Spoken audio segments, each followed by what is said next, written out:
plus importants. Alors, donc là, on prend ce nœud. C'est un nœud tout simple, il permet de déclencher notre système. Sachant qu'en production, ce n'est pas celui que l'on va utiliser, on va utiliser un autre nœud. Donc là, nous, ce qu'on va faire, on va apporter de la donnée qui n'a jamais existé à notre système. Et cette donnée, je vais la créer avec un LLM. Ici, j'utilise Claude. Alors, sur Mammut IA. Donc, je fais tout simplement, excusez-moi, je fais tout simplement ce petit prompt pour qu'il me fournisse, on va dire qu'on est une boutique qui vend des produits qui n'ont jamais existé. Donc, j'ai fait ce prompt et là, ce sont nos produits. On a nos produits. Ce qu'on va faire, on va copier. On copie tout ça. Dès qu'on copie, on arrive sur Word. Alors, j'arrive ici, je colle tout ça ici tout simplement et je vais sauvegarder sur le PC sous le format PDF. Dès que j'ai ça dans le PC, je vais venir sur Google Word, ou Google Chrome, pardon, sur le Drive plutôt, excusez-moi. Donc j'arrive sur le Drive et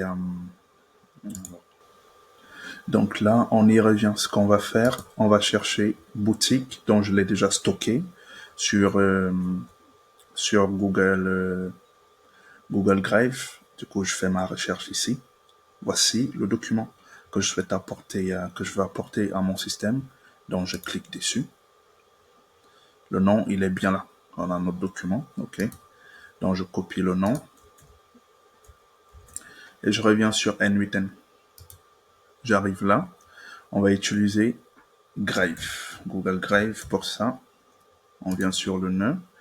Nous, ce qu'on veut, on veut récupérer ce document de Google Drive. Donc, on va récupérer. Alors, on va remettre ça. OK. Nous, on va uploader. Ici, je choisis File Folder pour la configuration. L'opération, c'est Search parce qu'on va chercher un document. Ensuite, Search Method. On garde comme ça, tel quel. Et là, on met juste le nom de notre document. Et là, on est bon, on va tester. On lance. Et là, on a notre résultat. Donc là, on a l'ID du document. On pourra s'en servir juste après. Du coup, on va télécharger parce qu'on l'a déjà uploadé, on l'a déjà sur N8N. Il faut maintenant qu'on le télécharge. Alors, Drive, on va le télécharger. On va utiliser Download. Download, il est là pour télécharger. On veut télécharger quoi? Un fichier, File. L'opération, c'est Download. Et ici, on va utiliser From List. Pourquoi? Parce que on a la liste de nos documents, on peut rechercher. Je recherche. Il est là et je clique et on lance. Là, on a lancé. Retenez bien, on va travailler en binaire. Binary, on peut utiliser le JSON, etc., etc. Mais nous, on va travailler avec le binary. Donc, retenez bien ça. Ensuite, ce qu'on va faire ensuite, on va passer sur PenCon, qui est notre base de données vectorielle. Donc, on récupère son nœud. Nous, qu'est-ce qu'on veut? On va vouloir ajouter de la documentation à notre base de données. C'est pour ça qu'on va prendre Add. Je clique. Et ici, pour configurer, moi, je suis déjà connecté. Vous, ce que vous allez faire, vous allez cliquer là, Create New Credential. Vous allez cliquer. On va vous demander l'API key, dans la clé de l'API. Du coup, vous allez venir sur PenCon. Vous allez juste taper ça, chercher sur Google ceci, pencon.io. Ça va vous ramener là. Du coup, vous allez créer votre compte. Après avoir créé votre compte, vous viendrez juste ici, clé API, vous cliquez. Donc là, j'ai déjà ma clé qui est là, ok. Et là, on clique sur clé API. Vous mettez le nom de votre clé. Ensuite, vous la créez. Et enfin, vous la copiez. Quand vous la copiez comme ça, vous revenez sur N8N et vous la collez là, tout simplement. Ensuite, vous mettez Save et ça va se sauvegarder et vous serez désormais connecté. Donc ça, c'est pour la connexion. Au niveau de l'opération, on veut faire quelle opération? Insert document.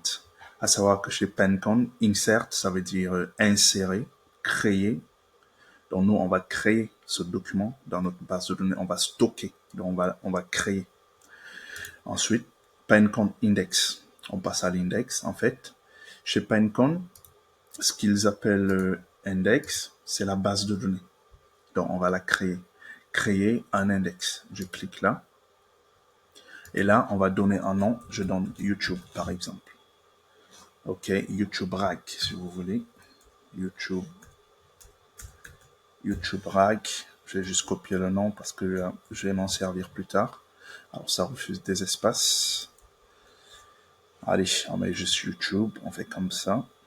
OK. Ensuite, on vient dans la configuration. On va venir là sur Text Embedding Free Small. On va choisir celui-ci. Pas celui-ci le large, pas celui-ci. On prend celui-ci. Il est tout simple. Donc, on le récupère. On le sélectionne plutôt. Ensuite, on va venir au niveau des dimensions. Alors, les dimensions, c'est quoi une dimension? Par exemple, notre monde à nous, on est dans un monde 3D, 3 dimensions. On va dire verticale, horizontale et la profondeur. Par contre, les données, elles ont besoin de plus de dimensions parce qu'elles sont très complexes. Donc, ce sont des configurations qu'on va devoir mettre au niveau des données. D'où on va choisir la configuration la plus haute parce qu'on veut avoir des données assez complexes. On ne sait jamais. Donc, choisissez toujours cela. Donc, je choisis ça. Ensuite, je passe là. On va garder AWS. On va garder aussi ceci. Vous voyez, les autres, ils sont verrouillés. Pourquoi? Parce qu'on est sur une version gratuite. Donc, on choisit le premier. Ensuite, on va créer l'index. Donc là, notre base de données, elle est déjà créée. On est bon. On retourne sur N8N. On vient continuer notre configuration. Je clique juste là. Vous voyez, on a Pinecone Index. Quel index on souhaite? Quelle base de données on souhaite? Celle-ci, YouTube, celle qu'on vient juste de créer. Je clique. Là, on est bon. Vous voyez, là, on a Embedding Batch Size. Ça veut dire quoi? En fait, si je reprends l'exemple de notre livre de 10 000 pages, ce qui va se passer, c'est que on va peut-être faire 5000 petits morceaux ou peut-être 1000 petits morceaux, vous voyez? Et ces chunks, il va falloir les stocker dans la base de données. Sauf que si on stocke un par un, premier chunk, on fait une première requête, on va stocker. On revient, on fait une deuxième requête, on va stocker le chunk. Vous voyez, ça veut dire que si on a 1000 chunks, on va devoir le faire 1000 fois. Sauf que ça va prendre du temps, de l'énergie, des coûts, de la performance. Donc, ce n'est pas bien du tout pour notre système. Du coup, nous, on va mettre à 200. 200, ça voudrait dire que à chaque requête, on va envoyer 200 chunks d'un coup. Vous voyez que c'est assez rapide. Et pourtant, si on était à un chunk, si une requête met peut-être 2 secondes ou 3 secondes, vous voyez que on va faire 2 secondes multiplié par 1000 si on a 1000 chunks. Ça fait énormément de temps. Et pourtant là, vous allez le faire, ça peut prendre peut-être 5-10 secondes pour le faire. Ça, c'est rapide. Donc là, on est bon. Du coup, on vient là. On va cliquer ici. Tac, on va choisir le premier, Default Data Loader. Là, on est au niveau du chunk, ce dont on vient de parler. Je clique. On arrive ici. Vous vous souvenez, précédemment, on a dit qu'on travaillait avec le binary. Vous pouvez travailler avec le JSON si vous voulez, mais on va bosser avec le binary. Donc, je viens, je double-clique, je vais choisir Type of Data. On va prendre binary. Je récupère. Ensuite, mode. Ici, on a 2 choix. On va garder le premier. Comme vous le voyez, c'est Load All Input Data. En fait, ça va lire tous les types de données. En tout cas, une grande partie. Donc, on va toujours le choisir. C'est la solution sécurisée, on va dire. Sécurité plutôt. Ensuite, on a Data Format. Data Format, c'est le format de la donnée. Du coup, on va choisir le premier aussi. Vous voyez, on a plusieurs types de données. Si par exemple, vous travaillez en JSON, vous pouvez choisir JSON, sauf que nous, on va pas s'emmerder. On va choisir le premier. On choisit le premier parce que ça englobe un grand nombre de formats. Ensuite, text splitting. c'est quoi? En fait, c'est le chunk en lui-même.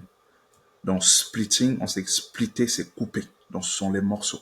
C'est là qu'on va choisir le type de chunk que l'on veut faire. Du coup, on va choisir toujours le premier.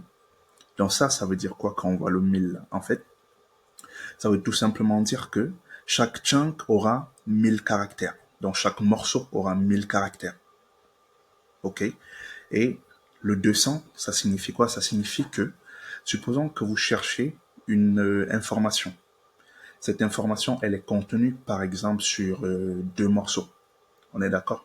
Du coup, le premier morceau, il va contenir une première partie de l'information et le deuxième morceau va contenir une deuxième partie de l'information. Sauf que entre les deux, il n'y a pas de transition. Ça se coupe net. Donc, pour éviter ça, les 200 vont compléter le morceau manquant pour éviter des coupures secs. Donc, c'est à ça que les 200 servent. Donc là, on est plutôt bon. On a fini la configuration de notre chunk. Du coup, on passe à l'embedding. L'embedding, on l'a vu précédemment. En fait, on va maintenant transformer ces chunks en vecteurs, c'est-à-dire en chiffres, pour pouvoir les stocker dans la base de données vectorielle. Du coup, on va choisir, on a plusieurs fournisseurs. Moi, je travaille déjà avec OpenAI, donc je vais choisir ça. Et là, vous laissez comme tel. Pourquoi? Parce que dans la base de données, vous vous souvenez, je vous avais parlé du fruit small. Donc c'est lui qu'on va choisir. On a les trois là. Si on avait choisi le large dans la base de données, on devait choisir aussi large, ça allait fonctionner. Donc nous, on est parti sur le small. C'est ce qu'il propose par défaut. Donc on va dessus. Là, on a fini notre configuration. On va ensuite tester. Donc on va lancer. Je lance.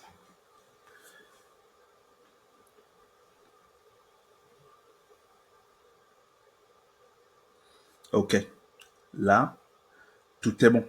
Si vous remarquez, on a 12 items. Ça veut dire que c'est 12 chunks qui ont été stockés dans notre base de données. Donc, si on repart sur Pencon, vous voyez, c'est en train de charger. Donc là, on a nos chunks qui sont là. On a stocké nos données, on les a vectorisées. Donc, on est bon. OK. Du coup,